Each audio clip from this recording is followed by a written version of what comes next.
bahasa Indonesia na rumegot naon nya Gumeunah lah.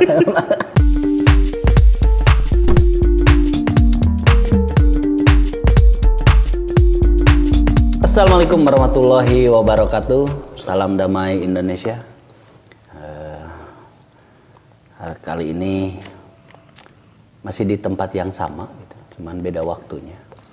Oh, ini baju masih ini. Karena kita nggak ganti-ganti, Bang. Ini masih ini. Jadi sesuai janji kita akan membuat sebuah rangkaian cerita, tapi memang mengambil sisi baiknya, emang bukan mengambil sisi horornya atau apa gitu. Itu ya bisa disimpulkannya masing-masing nantinya. Oke, sebelum ke ceritanya, yang belum subscribe, di-subscribe dulu. Loncengnya dibunyikan nih mangnya kayak orang-orang nih tong tong gitu. Nah, kayak gitulah. Like, comment, and share gitu.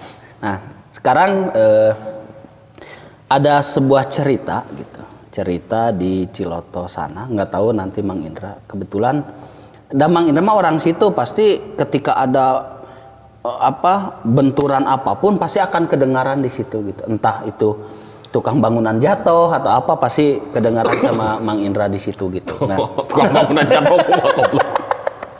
Nah, saya pernah dengar cerita di sekitaran situ itu dulu gitu. Saya kan dulu juga aktivitas ke puncak tiap hari gitu ya, Mang. Di dekat Mang Indra, di belakang, kebetulan sama Mang Indra juga gitu. Nah, ada dengar cerita waktu itu tuh di Cikundul, Mang. Di jembatan Cikundul gitu. Nah, saya yang taunya itu orang supirnya apa kondeknya gitu. Dia biasanya dia nggak lewat ke situ, Mang, ya, nggak lewat ke situ. Nah, karena harus mengejar waktu, ya, memutuskanlah untuk lewat puncak gitu. Nah, saya nggak tahu kenapa dia lewat puncaknya itu, saya nggak tahu gitu. Apakah orang ini tuh kebelet atau apa, saya nggak tahu gitu. Yang jelas orang yang memang mau buru-buru sampai ke rumahnya itu ternyata dia yang meninggal ya, Mang. Nah, cerita lengkapnya yuk ya. Kita langsung geser ke Amil kita. Silakan, Mil. Gua itu. Mulanya nah sumpah cintena aing mah ke rumegot teh ning. Bahasa Indonesia na rumegot naon nya Gumeunah lah. Jadi kieu, Mang. Yuk. Kejadiannya saya lupa. Yang jelas itu tol Cipularang udah ada. Tol Cipularang sudah ada waktu itu. Malam-malam kejadiannya. Nah, dalam waktu malam itu sebetulnya ada kecelakaan beruntun. Tapi bukan artinya beruntun dia tabrakan beruntun gitu, enggak. Tapi ada satu kecelakaan yang di malam itu kalau nggak salah ada 2 kecelakaan. Titik yang sama enggak? Beda. Nah, ginilah. Waktu itu saya nongkrong di pertigaan depan Masjid Agung. Oh, iya. Memang kita suka nongkrongnya di situ kalau malam gitu ya. Biasalah sambil duduk ngopi. Mang Indra di situ ada warung. Warung, jadi kalau teman-teman atau dulu Pancakangki yang kebetulan lewat situ sholat di Masjid Agung, mampir ke warungnya Mang Indra. Ada warung nasi. Makannya enak-enak, sumpah. Ada warung nasi, istri saya yang jaga di situ. Ya, yuk. Lagi nongkrong di situ, warungnya udah nutup karena warung mah ada disiplin, dia isya aja udah tutup gitu. Nah, nongkrong lah sama teman-teman. Teman-teman saya kan memang kalau malam di situ ada yang ngojek, ada yang sambil standby di derek. Waktu itu derek masih standby di situ. Nah, sekitar jam 8:30 atau jam 9 gitu ada kecelakaan, Mang, depan rumah. Motor tapi karena memang cuacanya juga lagi hujan gini, Mang. Lagi hujan. Cuman ya, saya lupa, maaf ya, saya lupa tahunnya, saya lupa kejadiannya kapan gitu. Nah, motor kan dari tempat nongkrong ke arah atas mah ngegemlang bisa nih, jelas. Bioskop nggak saya belum belum ada bioskop. Kusrak, motornya kan keseret ke depan kita tuh. Jauh lah, antara sekitar 7-10 meteran mah ada itu. Biasalah langsung tolongin kita, motornya dikepinggirin. Yang anehnya orangnya nggak ada. Wah, Asli Bang. kok Iya, Bang. rai koneng. Jadi orangnya teh nggak ada. Dulu selokan yang kalau dari arah atas sebelah kiri itu kan belum di sama PU iya, belum iya. di beton, belum di tembok. Masih selokan biasa Masih lah. selokan apa tanah, cuman garung nih, banyak rumputnya gitu ya.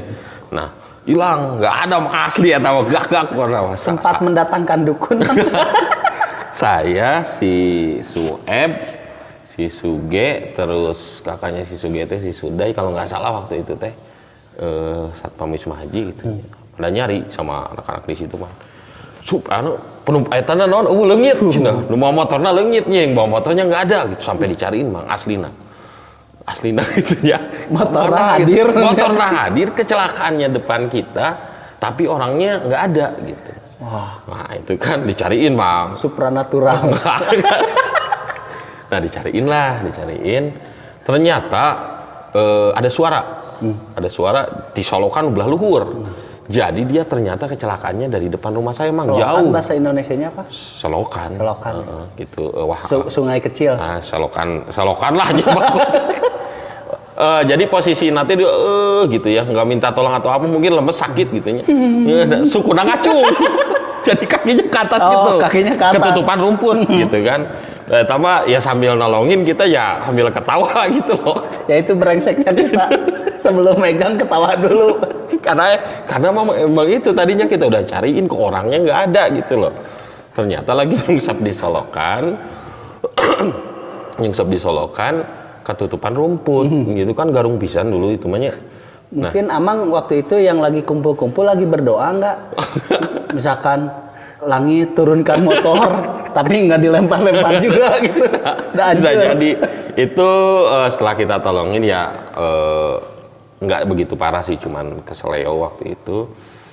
Malahan dia sempat kita tolongin dan tidur di pos Satpamang, di pos Satpam Wisma Haji.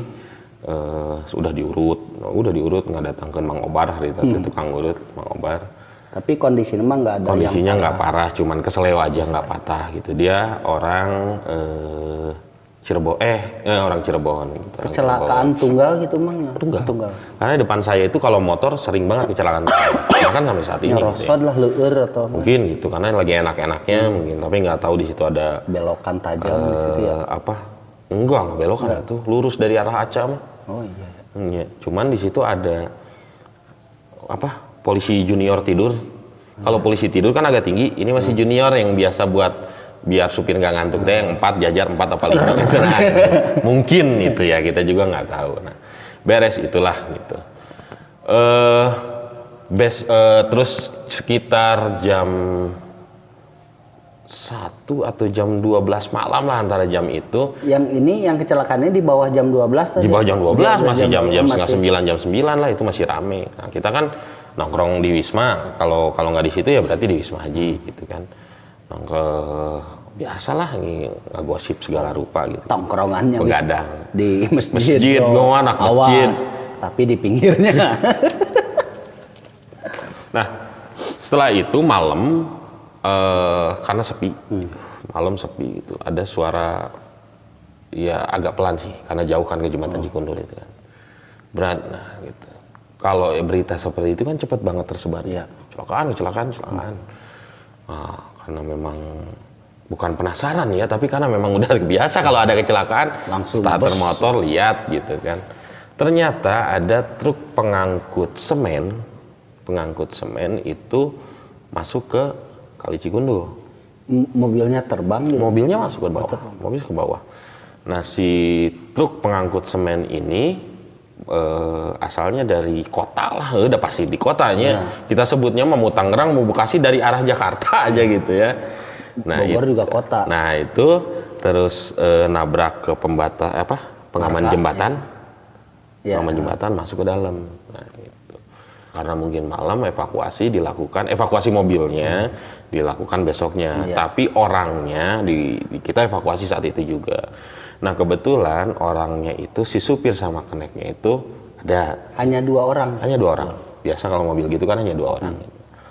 Nah, waktu itu yang kita tahu, kita nggak tahu dia meninggal atau enggak, karena kita hanya evakuasi saja gitu kan.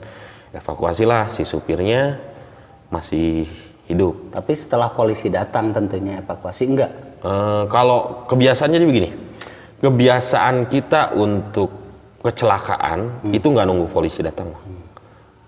Begitu jebret tolongin, karena apa? Karena masalah nyawa, gitu kan. Karena lagian kan yang saya tahu tuh Ciloto itu udah ada kemitraannya. Karena dereknya itu Derek, kan. betul, mitra Polantas sini ya. Jadi kita kalau ada kecelakaan seperti itu langsung tolongin. Perkara nanti mau ada disebut nanti non setelah itu tuh pasca teh lamun polisi ngukur gitu nih disebut nanti. Oh, polisland. Karena itulah gitu kan. Jadi evakuasi pokoknya gitulah kalau ada yang ini saya lupa lah pokoknya. Nah, itu kan itu dilakukan nantinya gitu ya. Evakuasi, supirnya masih hidup. Keneknya juga kita nggak tahu sebetulnya supir si keneknya masih hidup atau enggak, atau pingsan atau gimana. Penting evakuasi, bawa ke rumah sakit. Evakuasi kita ke rumah sakit pun itu kadang-kadang harus mengandalkan otot, Mang. Kenapa? Mobil nggak ada misalnya. Ambulan mungkin agak sedikit telat kalau kita kontekan. Nggak beda kayak sekarang hampir tiap desa itu punya ambulan. Nah, gitu kan. Ya, cepat lah. Jadi kita stop mobil bak biasanya. Jam mobil segitu bak. Banyak ke situ kan. Mobil bak, tapi kadang-kadang Mang mobil bak pun kalau tahu kecelakaan gitu nggak mau ngangkut. Ya kita suka sering bilang, Kang punten karena Allah gitunya, karena Allah lah, tolong gitu kan.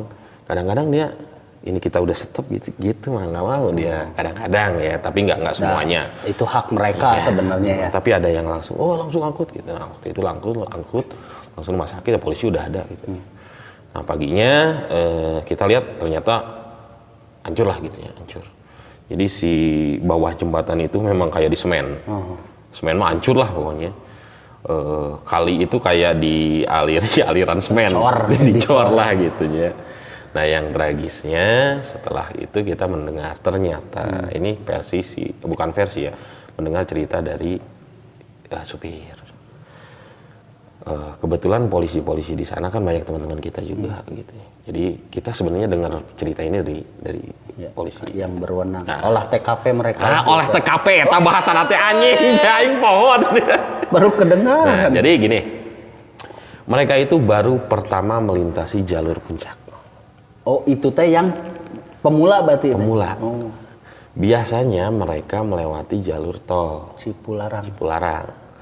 Saya lupa mau ke arah Bandung, Kuningan atau ke Indramayu atau kemana gitu. Nah alasannya itu karena mereka satu ngirim ke Bogor, setelah itu dari Bogor mereka estafet harus ngirim ke arah sana sambil ngirim. Nah yang membuat tragis adalah kenapa mereka memilih jalur ini nggak balik lagi ke tol gitu untuk mempersingkat waktu tadi, Mang. Karena si keneknya itu besoknya itu mau menikah. Jadi ya kita ngahlas gitu loh, Bang, mau nikah untuk mempersingkat waktu, ternyata ya umurnya cuma sampai Ciloto gitu kan. Jadi ya cerita itu setelah seketahuan bahwa koneknya udah meninggal. Iya. Kalau si sopirnya, Mang, keadaannya parah. Sopirnya parah juga sih, Mang. Itu ketinggian 50 meter wah ya nya. Oh, sih paling 20-30-an ya. Paling itu cuman ada batu kan. Tapi kan bawahnya batu besar. Batu. Kali itulah Cikundul jembatan kan bawahnya bukan peyem, batu. Nah itulah, Mang. Nah. Duh, jadi iya nyanyi lu ya. Jadi dia itu ngejar ke situ tuh mau ngejar waktu itu bukan ngejar waktu apa-apa karena paginya dia mau akad nikah. Saya pengen tahu nih proses pengambilan atau evakuasi truk kan itu jauh tuh. Betul. Kalau mengandalkan derek kan nggak kuat mungkin ya gitu. Bukan mungkin, memang pasti cara logikanya nggak kuat ya. Itu teh menggunakan atau apa gitu, Mang, berbagilah gitu.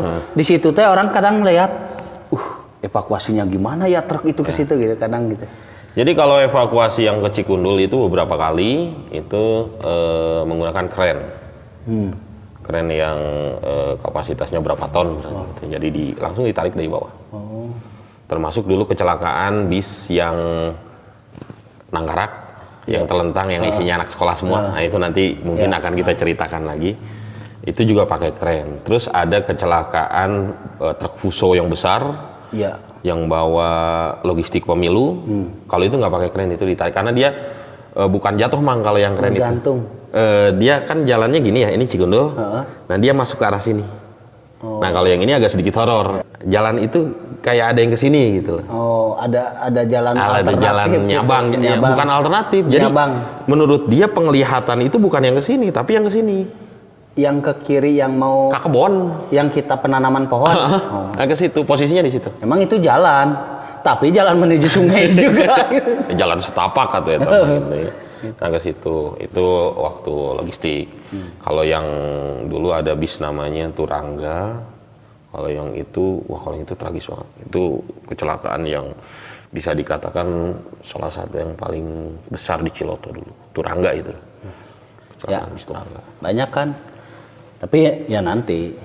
Ini rangkaian dari. Nah, sebelum ini Mang, sebelum kan Amang lagi nongkrong ya.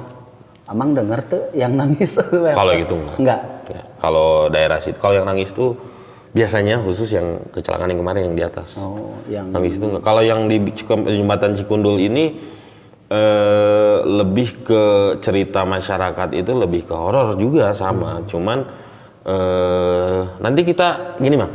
Kalau sekarang kan posisi jembatan itu agak turun ya. Iya. Nah dulu waktu zaman Belanda fotonya di internet masih ada sampai sekarang. Itu sebetulnya nggak begitu turun. Nggak lurus gini tapi agak memang turun tapi nggak tajam banget. Iya. Nah itu ada. Jadi dulu uak saya itu kan seorang Walanda. hansip. Oh, Hansip. Hansip. sering kalau apa namanya dulu mah hansip kan suka ini emang patroli kalau malam tuh nggak kayak sekarang gitu ya. Di jembatan itu banyak dia cerita tentang ini, tentang apa segala macem lah. Bahkan sampai sekarang. Kejadian terakhir tahun 2000 ada ular naik dari bawah segede kieu tadi. Oh iya. Ingat iya, nggak? iya. Saya dengar ceritanya. Tapi itu saya, bikin macet dulu bikin tapi macet. saya nggak lihat ularnya. Kalau saya lihat tapi dari jauh. Gitu ya. Ular gitu. Itu naik Mang. Karena memang banyak orang yang bersaksi bahwa di jembatan pas gorong-gorongnya di bawah itu memang sarangnya ular. Ya secara logika tempatnya memang Garung. bukan hampir lagi, tidak pernah dijawab manusia. Ya, ada di bawah siapa yang jembatan. mau ke situ atau Mang?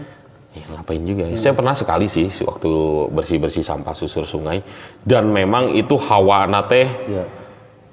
horor banget lah gitu. Ya horor mistis wajar karena bukan sekali dua kali kejadian yang Bukan sekali dua kali kalau di situ. Ada mobil kecil yang Arab deh nih, yang isinya penumpangnya orang wisatawan Arab, turun ke bawah juga itu baru kejadian. Nah, tenang. Buat Kang Helmi, Vespanya nanti. Karena rangkaiannya panjang nih sebelum ke Vespa. Ini kesini dulu. Kalau Vespa mah saya nggak tega nyeritainnya. Ya, soalnya saya ada di situ lagi nongkrong. Vespa mah tuh tega. Kita bukannya evakuasi malah ketawa waktu itu. Karena yang punya Vespanya juga ketawa. Padahal kecelakaan parah saya tanya. Aduh, benyek lah Parah pokoknya. itu. Gitu. Nah, itu Mang. Dulur Pancakaki. Jadi di situ selain apa, memang kalau yang belum pernah ke situ bawa truk ya mungkin kayak gitu. Itu pun sebelum ke apa, ada beberapa yang nyungsep ke deket desa ya Mang. Ya. Truk kayak hebel itu sebenarnya sering di situ. Pernah kejadian saya SD. Saya SD itu, cuman SD-nya waktu tahun berapa saya lupa. Ada truk pengangkut mortir. Mortir. Mortir, truk tentara pengangkut mortir logistik. Peluru jatuh di situ, Mang. Mun eta ngableduk, kalau itu meledak waktu itu Ciloto habis sih nama. Cuman karena mungkin diraksa Gusti Allahnya diselamatin. Karena itu bukan buat rakyat itu buat musuh negara itu Mang. Itu nggak meledak.